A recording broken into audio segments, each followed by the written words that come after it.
दोस्तों, आप सभी का बहुत बहुत स्वागत है। हो जाइए तैयार, क्योंकि अब आपके जीवन में पैसे रुपए को लेकर कोई भी तंगी आज के बाद रहने वाली नहीं है। जी हाँ दोस्तों, ये हमारा आपसे वादा है कि इस वीडियो को पूरा देखने के बाद आपके जीवन से पैसे रुपए के तंग हमेशा हमेशा के लिए समाप्त हो जाएगी। क्योंकि आज के इस वीडियो में हम आपको रुपए पैसे की तंगी को आजीवन मिटाने के लिए कुछ कैसे रामबाण उपाय और ऐसे दैनिक बदलाव बताने जा रही है जैसा आपने अब तक नहीं सुना होगा। जी हाँ दोस्तों, कुछ बातें बहुत गुप्त होती है, लोग इनके बारे में खुलेआम चर्चाएं नहीं करते हैं। दूसरों की समस्याएं दूर करने की आड़ में कुछ लोग अपना व्यापार चमकाने की कोशिश करते हैं, लेकिन हम आपको आज यह ज्ञान जनसेवा में समर्पित करने जा रहे हैं। जी हाँ दोस्तों, इस वीडियो को देखने के बाद, इस वीडियो में बताई गई बातों को अपने जीवन में उतारने के बाद आपकी 7 पीढ़ियों तक की गरीबी समाप्त हो जाएगी। पैसे रुपए की तंगी क्या होती है आप ये भूल ही जाएंगे, और सबसे बड़ी बात है कि कर्जा चाहे वह कितना ही भयानक क्यों हो, आपको देखते ही देखते उससे मुक्ति प्राप्त हो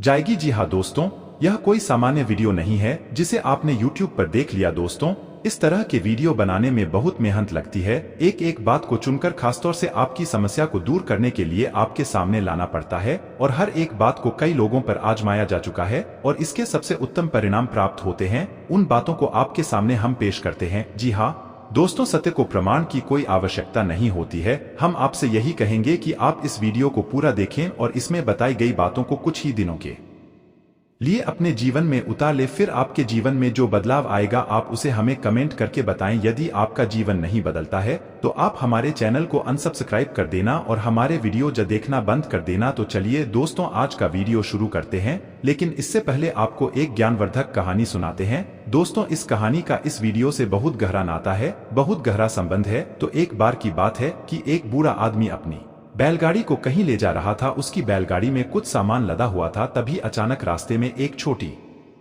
नाली में उसकी गाड़ी का एक पहिया फंस जाता है। अब बैल बहुत जोर लगा रहा है, लेकिन गाड़ी बाहर नहीं निकल पा रही है। तो वही किसान जब चारों तरफ से हार मान जाता है तो वह हनुमान चालीसा की किताब निकालता है और हनुमान चालीसा पढ़ना शुरू कर देता है। अब उसकी मंशा कुछ इस प्रकार रही होगी कि हनुमान जी स्वयं उसकी गाड़ी को उस नाली से बाहर निकालने के लिए आएंगे। लेकिन क्या दोस्तों यह बात वास्तविक है?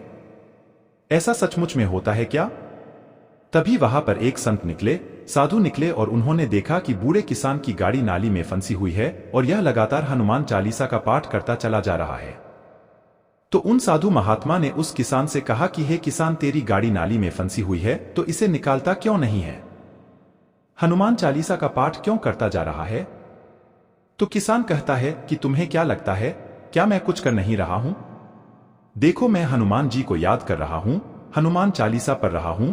अब हनुमान जी ही मेरी गाड़ी बाहर निकालेंगे आकर। लेकिन क्या दोस्तों यह वास्तविकता है? नहीं, ऐसा कभी नहीं होता है। ईश्वर ने हमें बुद्धि, बल, शरीर सब कुछ देकर इस संसार में छोड़ दिया है। अब ईश्वर ये चाहते हैं कि हम कर्म की शक्ति को पहचानें और कर्म के माध्यम से ही अपने जीवन को, अपने भाग्य को बदले। यह बात अलग है कि जब आप ईश्वर को याद करते रहते हैं, ईश्वर की भक्ति में लीन रहते हैं, तो कोई ना कोई माध्यम ईश्वर अवश्य भेजता है आपकी मदद के लिए, आपकी आंखें खोलने के लिए। जी हाँ दोस्तों, जब भी आप रास्ते से भटकेंगे, ईश्वर किसी ना किसी को माध्यम बनाकर आपके पास भेजेंगे, जैसे उस बूढ़े किसान के पास उस साधु महात्मा को भेजा। लेकिन इसका मतलब यह नहीं है कि आप में अंधी आस्था में खो जाए और कर्म की शक्ति को भूल जाए। याद रखें कि भगवान भी उसकी मदद करती है जो स्वयं की मदद करना जानता है। तो इस कहानी से हमें ये समझ में आया कि हमें कर्म की शक्ति को बिल्कुल भी नहीं भूलना है। जब भी हमें अपने जीवन में बड़े बदलाव लाने होंगे या कुछ अलग करने की कोशिश करनी होगी, तो हमें अलग तरह के कर्म भी करने होंगे, अलग तरह के प्रयास भी करने होंगे। यह बात तो निश्चित है। तो उम्मीद है दोस्तों कि आपको इस कहानी के माध्यम से कुछ समझ में आ गया होगा। अब वीडियो में आगे बढ़ते हैं, लेकिन कमेंट में पूरे भक्तिभाव के साथ जय मां भद्रकाली अवश्य लिखें, क्योंकि माता के साथ की आवश्यकता तो हर एक जीव को इस धरती पर है। तो माता आपका उद्धार करेंगे। चलिए वीडियो में आगे बढ़ते हैं। दोस्तों, सबसे पहली बात जो हम आपको बता दें कि आपके जीवन में जो भी परेशानियां हैं, चाहे वह रुपए पैसे की परेशानी हो, चाहे किसी अन्य प्रकार की मानसिक पीड़ा हो या शारीरिक पीड़ा हो, उसमें आप गहराई में उतरकर देखेंगे तो कहीं ना कहीं स्वयं ही जिम्मेदार हैं। जी हाँ दोस्तों, अब आप खुद ही गौर करके देखिए कि आपके अंदर कुछ ऐसी कमियां हैं कि नहीं है। जैसे कि आप भावनात्मक तौर पर बहुत ही कमजोर हैं। कहीं ना कहीं आपके मन में दूसरों से प्रेम पाने की चाहत हमेशा बनी रहती है और सम्मान पाने की चाहत भी बनी रहती है। इस चक्कर में होता यह है कि कुछ चापलूस जैसे लोग, कुछ चमचागिरी करने वाले लोग आपका फायदा उठा लेते हैं। जी हाँ दोस्तों, वित्त तमाम तरीके की बहकाने वाली चिकनी चुपड़ी बातें करके आपके मन को बहका देते हैं और आपसे अपना काम निकलवा लेते हैं। कभी कभी तो ऐसा होता है कि आप अपने जरूरी काम छोड़कर दूसरों के कामों में व्यस्त बने रहते हैं और अंत में नतीजा कुछ भी नहीं निकलता है। दोस्तों, हम आपको बता दें कि आप अपने जीवन के बारे में विचार करके देखिए कि आपने कई बार किसी की इतनी मदद की है जितनी कि कोई संसार में किसी की कर नहीं सकता, लेकिन अंत में जाकर आपको बुराई ही मिली है। जिसे इंसान को आपका हमेशा आसान मानना चाहिए था, वही इंसान आज पीठ के पीछे आपकी बुराई या करता फिर रहा है। जब आप ऐसा व्यवहार देखते हैं तो आपके दिमाग में ऐसे ख्याल आने लगते हैं कि शायद इस संसार में ही कुछ गड़बड़ है, कुछ कमी है, कि मैंने तो अच्छा किया लेकिन मुझे बुराई क्यों मिल रही है। लेकिन दोस्तों, यह संसार इस तरह नहीं चलता है। इस संसार की व्यवस्था इस प्रकार है कि पहले आप अपने जीवन के बारे में सोचिए, अपनी शक्ति को प्रबल कीजिए। जब आप शक्तिवान होंगे, धनवान होंगे तो लोगों की मदद करके आप तुरंत उनका दिल जीत लेंगे। लेकिन यदि आप अपने काम चंद्रमा नवम भाव में रहेगा, जिससे सामाजिक जीवन अच्छा रहेगा, व्याघात और पराक्रम योग बनने से बिजनेस में किसी बड़ी कंपनी से ऑर्डर मिलने से आपके बिजनेस में बढ़ोतरी होगी। लेकिन लोन लेने के इच्छुक कारोबारी को अभी कुछ दिन और इंतजार करना होगा, क्योंकि अभी समय अनुकूल नहीं है। नौकरी पेशा जातक को कार्यस्थल पर चापलूस स्वभाव के लोगों से दूर रहना होगा। सकारात्मक सोच आपको कार्यक्षेत्र में आगे रखेगी। सकारात्मक सोच सोने की खोज के समान है, इसे खोजने वाले का जीवन मूल्यवान हो जाता है। सामाजिक स्तर पर कठिन समय में आप मानसिक रूप से स्थिर रहेंगे। प्रेम और वैवाहिक जीवन में किसी भी तरह की जल्दबाजी न करें, सबकी बातें सुने। परिवार, इसका पालन करना आपके लिए अच्छा रहेगा। विद्यार्थियों को अपनी पढ़ाई पर एकाग्रता बनाए रखनी होगी। आलसी व्यक्ति का न तो वर्तमान होता है और न ही भविष्य। परिवार में रिश्तों को सावधानी से निभाएं, क्योंकि जीवन में परिवार महत्वपूर्ण है। सामाजिक और राजनीतिक स्तर पर आपकी कोई बात किसी को ठेस पहुंचा सकती है। प्रतिस्पर्धी और सामान्य छात्रों के लिए करियर को लेकर आपको परेशानियों का सामना करना पड़ सकता है। आज का दिन थोड़ा सा अच्छा रहेगा।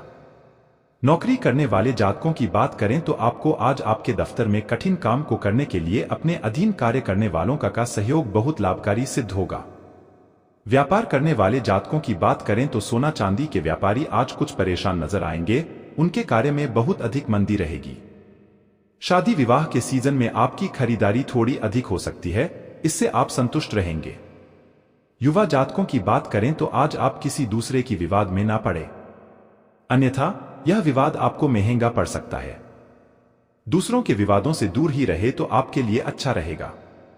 आज आपके परिवार के सदस्यों के बीच में किसी बात को लेकर तनाव का माहौल हो सकता है, इसीलिए परिवार के सभी सदस्यों को अपना मन शांत करके परिवार के साथ ही रहना चाहिए। किसी बात को बहुत अधिक नहीं बढ़ाना चाहिए। आपके स्वास्थ्य की बात करें तो आज अस्थमा के रोगियों को आज परेशानी का सामना करना पड़ सकता है। वह कोहरे तथा अधिक सर्दी में घर से बाहर न निकले तो अच्छा रहेगा। आज आप अपने कार्य क्षेत्र में काम करने के साथ साथ धार्मिक कार्यों में भी बढ़ चढ़कर हिस्सा लें। आपकी आत्मसंतुष्टि की प्राप्ति होगी। आप अपने परिवार के साथ किसी मंदिर इत्यादि में दान पुण्य का काम कर सकते हैं। आज का दिन ठीक ठाक रहेगा। नौकरी करने वाले जातकों की बात करें तो आज आपको आपके दफ्तर के कार्यों को पूरा करने के लिए बहुत अधिक भागदौड़ करनी पड़ेगी। आपको किसी भी हालत में कार्य आज ही पूरा करना होगा। व्यापारियों को आज बहुत अधिक लाभ प्राप्त हो सकता है, जिससे आप बहुत अधिक खुश रहेंगे। आपका काम धंधा अच्छे तरीके से आगे बढ़ सकता है। बस आप अपने व्यापार को बढ़ाने के लिए मेहनत करते रहे। आप अपने जीवन में आगे बढ़ाने के लिए बहुत अधिक मेहनत करते रहे। युवा जातकों की बात करें तो आज आपका नसीब आपका साथ देगा। आप जिस भी कार्य में हाथ डालेंगे, आपका कार्य बहुत अधिक कम समय में पूरा हो सकता है। आप जो भी कार्य करेंगे उसमें सफलता की प्राप्ति अवश्य होगी। आज आपके माता पिता आपके साथ इंडोर गेम खेल सकते हैं, जिससे आप बहुत अधिक खुश रहेंगे। आपके स्वास्थ्य की बात करें तो आज फाइबर युक्त भोजन को अधिक महत्व दे। यदि आप कार्य करेंगे और मेहनत करेंगे तो आपको लाभ की प्राप्ति अवश्य होगी। आपकी आर्थिक स्थिति अच्छी रहेगी। आपको पैसे की कोई कमी नहीं रहेगी। आज आपके परिवार का माहौल बहुत अधिक खुशनुमा रहेगा। यदि आप किसी परेशानी में फंसेंगे तो आप अपने माता पिता के साथ बातचीत करें। उनसे बात करने से आपकी समस्या का समाधान मिल सकता है। जीवन में समस्याएं तो आती जाती ही रहती हैं। आज का दिन ठीक ठाक रहेगा। आज अपने दफ्तर में अपने कार्य को पूरा करने के लिए बहुत ही सावधान का प्रयोग करें। आपके कार्य आपकी सजगता से जल्दी ही पूरे हो सकते हैं। व्यापार करने वाले जातकों की बात करें तो रेस्टोरेंट के व्यापारियों को आज बहुत अच्छा लाभ मिल सकता है, उनका धंधा बहुत अच्छा चलेगा। लेकिन आप अपने व्यापार में अपने सामान की क्वालिटी पर बहुत अधिक नजर रखें तथा अपने कार्य पर भी ध्यान रखें, वह कुछ गड़बड़ कर सकते हैं। युवा जातकों की बात करें तो अपना कार्य बहुत अधिक अच्छे से करने के लिए अपने मित्रों की सहायता लेनी पड़ सकती है तथा इसमें आपको कामयाबी भी मिल सकती है। आपके सभी कार्य बहुत आसानी से पूरे हो जाएंगे। आज आप परिवार के किसी मांगलिक कार्यक्रम में शामिल हो सकते हैं। इसमें आपको बहुत अधिक खुशी मिलेगी। आपकी सेहत की बात करें तो आज सर्वाइकल और स्पॉन्डिलाइटिस के मरीजों को बहुत अधिक सावधान रहना होगा। मौसम के बदलाव के कारण दर्द हो सकता है। डॉक्टर ने आपको गले में पहनने के लिए कोई बेल्ट इत्यादि दी है तो आप उसे समय समय पर पहने, किसी प्रकार की लापरवाही ना बरते। आज आपकी पुरानी योजना से आपको सफलता मिलेगी, जिससे आपकी आत्मविश्वास में बहुत अधिक वृद्धि हो सकती है। आपको बहुत अधिक खुशी मिलेगी। आज का दिन ठीक ठाक रहेगा। नौकरी करने वाले जातकों की बात करें तो आज आप अपनी डाटा सिक्योरिटी पर पैनी निगाह रखें और लैपटॉप आदि पर भी अपना डाटा सेव रखें। आप यदि कोई चीज भूल गए तो आपकी एक भूल बहुत बड़ा नुकसान कर सकती है। व्यापार करने वाले जातकों की बात करें तो आज कारोबार में कोई समस्या बहुत बड़ी हो गई है तो आप उसको इलेक्ट्रॉनिक के लिए बहुत अधिक धैर्य रखें। आपके लिए यह बहुत अधिक फायदेमंद रहेगा। आज आपकी मुलाकात आपके किसी पुराने मित्र से हो सकती है, जिससे मिलकर आप बहुत अधिक प्रसन्न रहेंगे। मित्रों से मिलना तो सभी को बहुत अच्छा लगता है। आप अपने मित्रों के साथ कहीं बाहर घूमने फिरने ना जाएं। यदि आज आपको कुछ कार्य करने पड़े हुए हैं तो आप उन्हें समय से निपटाने का प्रयास करें, परंतु उनका निपटाने में आपको बहुत अधिक मेहनत करनी पड़ सकती है। आपके स्वास्थ्य की बात करें तो यदि आपकी आंखों में किसी प्रकार की कोई परेशानी है तो आप अपनी आंखों की देखभाल करें तथा ज्यादा समय तक मोबाइल या लैपटॉप का इस्तेमाल न करें। अच्छे से डॉक्टर को दिखाकर अपनी आंखों का इलाज करवाएं। आज आपके घर में सुख सुविधाओं में बढ़ोतरी हो सकती है। आप कोई नया वाहन खरीदने का प्लान बना सकते हैं। यह आपके लिए बहुत अधिक शुभ रहेगा। परिवार में किसी बात का चिंतन हो सकता है। संतानों की उचित उम्र, शादी विवाह हो, इस बात पर अवश्य ही विचार करना चाहिए। सेहत के मामले के बारे में आज आपकी सेहत नरम रहेगी। कार्य की अधिकता के कारण आपको थकावट हो सकती है, जिसके कारण आपका स्वास्थ्य खराब हो सकता है। यदि आपके मन में किसी प्रकार का असमंजस है तो आप अपना मन धार्मिक क्रियाकलापों की ओर लगाइए तथा किसी मंदिर इत्यादि में जाकर हवन कीर्तन इत्यादि करवाए। आपके मन को शांति मिलेगी। आज का दिन थोड़ा सा चुनौतीपूर्ण रहेगा। नौकरी करने वाले जातकों की बात करें तो आज आपको अपनी कंपनी को किसी नए स्थान पर रिप्रेजेंट करना पड़ सकता है, इसीलिए आप अपनी पहले से तैयारी करके रखें ताकि आपको समय पर परेशानी ना हो। व्यापार करने वाले जातकों की बात करें तो कपड़ों के व्यापारियों को अपने प्रतिष्ठान में ग्राहकों की पसंद और नापसंद का अवश्य ध्यान रखना होगा, क्योंकि फैशन के इस दौर में लोगों की पसंद बहुत तेजी से बदलती है।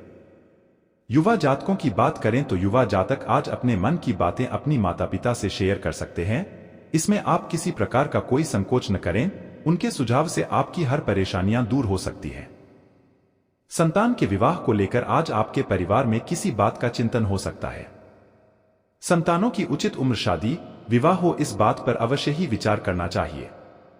सेहत के मामले के बारे में आज आपकी सेहत नरम रहेगी। कार्य की अधिकता के कारण आपको थकावट हो सकती है, जिसके कारण आपका स्वास्थ्य खराब हो सकता है। यदि आपके मन में किसी प्रकार का असमंजस है तो आप अपना मन धार्मिक क्रियाकलापों की ओर लगाइए तथा किसी मंदिर इत्यादि में जाकर हवन कीर्तन इत्यादि करवाए। आपके मन को शांति मिलेगी। आज आपके कुछ कठोर फैसले आपकी अपनों के दिल को चोट पहुंचा सकते हैं, इसीलिए आप अपनी वाणी पर नियंत्रण रखें।